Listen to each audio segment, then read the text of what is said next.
fairly minimum of parting and proceedings this afternoon as I can get away with, as I always do. I'm Kevin Lancaster, and as of this morning I'm the re-elected or reappointed chairman of the Yorkshire Dales Local Action Group. We're a fairly active body. You see that on the pack that you've been given that there is an agenda. It says first of all that 1 o'clock was the registration, and then it says the Local Action Group AGM Chair, Vice Chairman. It is a written report. I've just read through it, and it is indeed what I wrote. I assume you don't want me to read it verbatim, but I think there is quite a lot of good stuff in there. As a summary of what's happened this last 12 months. And those of you who are reporting back to other bodies that have appointed you and the like, I would urge you to distribute it as widely as you could, because there's a lot of good information in there. I don't intend to do more than pass on to the various officers at the earliest opportunity, but if you do have any questions that you would like to raise with me, either directly or indirectly, I'll make sure you provide them an answer, hopefully one that I more or less agree with.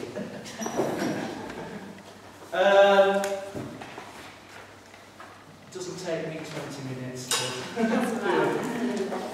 but I know the fact that the reason that we've been such a successful local action group is because of the and we very much said this in the management group this morning, is the quality of the support we've had from North Yorkshire and the Yorkshire Dales Millennium Trust, and in the staff that we've had. And we certainly wouldn't have been where we are now without their endless work. I'm sure they've done a lot more work than they were ever scheduled for when they took the jobs on. Particularly most, of course, is Rena Berry, who I'm sure is the eyes and ears and the contact point for Yorkshire Dales leader. For the vast majority of people who do make contact with us. And that is all I intend to say, and I will pass you on to somebody who is extremely eloquent and a hell of a good artist. And I'm very disappointed. I'm very disappointed that we haven't got an opportunity this afternoon to see some of the cartoons, because they are quite spectacular. Before I start off the afternoon proper, I just want to do the usual bit of housekeeping. We thought we'd sort it in a bit later. We haven't got any fire alarms scheduled today, so if the fire alarm goes off, if you exit left or right and meet out in the car park. Toilets are located down through the corridor there to the left. And lastly, I hope you've parked safely in the car park and you're not looking in the view. If you've got any questions that you think of later on, do come and see either me, the leader coordinator, or Rita Lawson from North Yorkshire County Council, or there's Catherine Maudsley from North Yorkshire County Council over the top, and Patrick, who's sending their video for us. We're going to hear from 2 leader-funded projects today, very much with a cooperation theme. If there's time, we'll do some questions afterwards. In your pack, there's actually a short series of slides giving the leader overview. And on the displays at the back, I've also done a bit about the leader overview, because realistically, there's not always time to go through exactly what leader is at every presentation that we come to. And this one is quite short and sweet. Afterwards, I hope there will also be time for you to have another look around the displays, come and have a chat to us as well. The lady outside looking desperately to try and find where the door is.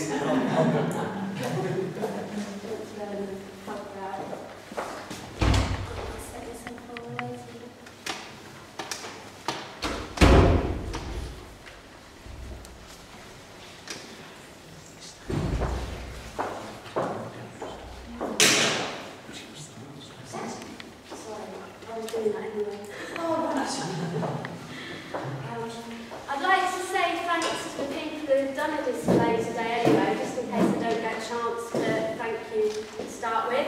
We've got Jill Armstrong from the Green Communities Project. We've got Rick Faulkner doing Extending Practice Celebrating Place Project at the back. There's Dave Taylor, who's put together a presentation from the Long Preston Deeps Water Wetlands Project. If you got it right.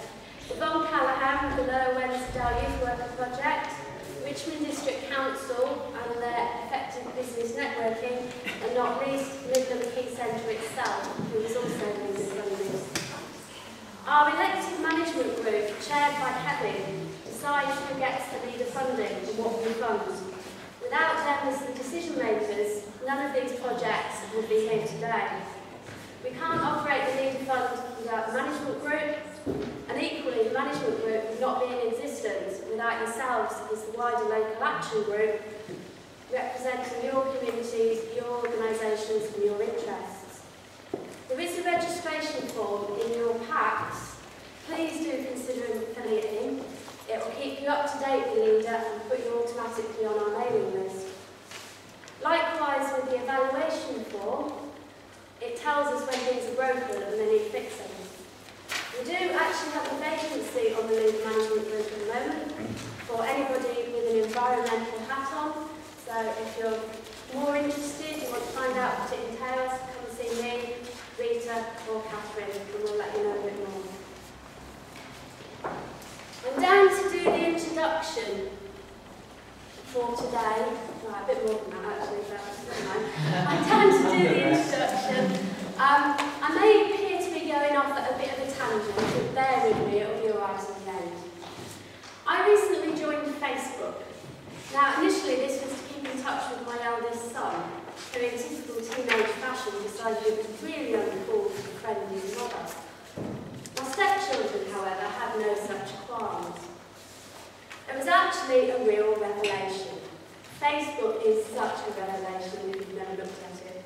The amount of total trivia that people share every day. For example, did my eldest son really think I'd want to know about his bacon and cheese Subway that he'd just eaten for lunch? That's a rhetorical question because he obviously must have done. Because he poked me and proceeded to tell me about it for half an hour. I've had a more promising start to a conversation with my goldfish. Seriously.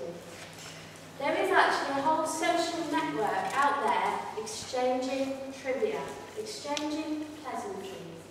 And just occasionally, there's a real golden nugget amongst it all. And no, I don't mean breakfast cereal. Like my stepson, he actually didn't want to talk about the bacon and cheese Subway. He had something a bit more important on his mind after all that initial networking. The essence of cooperation projects is networking. I should actually say in advance, this presentation and the next one aren't in your packs. We decided we'd try and go a little bit paperless, or look like we're going paperless.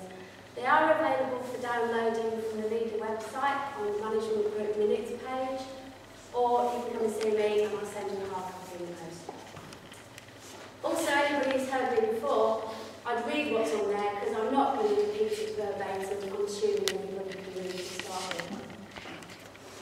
Over the past year and a half, we as a management group have been sifting through the trivia of cooperation proposals from this country and other countries, looking for those golden nuggets, those projects that are going to make a real difference to our area and that we can do something with.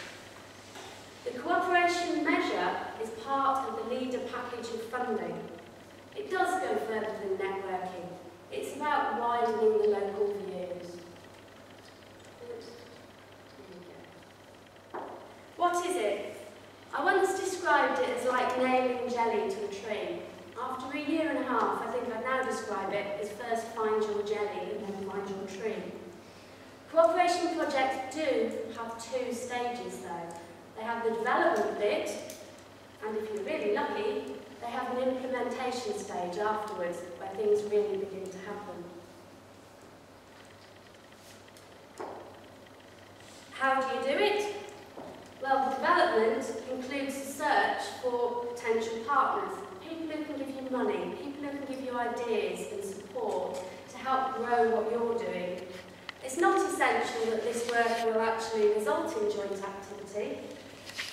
The implementation is where you get actual delivery, resulting from all that development.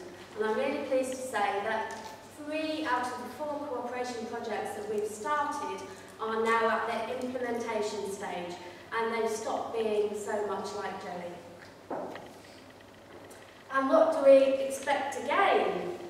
We do expect that cooperation activity will result in more projects in the leader area and further activity in the leader area. It can help us boost what we've got going on already. It can help resolve certain problems, it can add value to what we're doing, it can provide new information, new ideas and learning from other areas and other regions. The first project today is the Where the Roses Public Art Project. The gentleman who we commissioned to do this project is a nationally renowned public space artist called Matt Baker. He actually lives in Inverness, and I wasn't going to drag him down here for 10 minutes to come and talk to you, so I'm afraid you've got me again. Lucky you. And I'll fill in his part for him. Back in October 2009, a project that was itself 2 years in the making was invited to bid for the Coast, Wolds and Wetlands Waterways Cooperative Funding for a public arts scoping exercise across a new cycleway that was to be called the Where the Roses. Now the cycleway, as you can see, it actually crosses the southern part of our lead area, just up there if you're not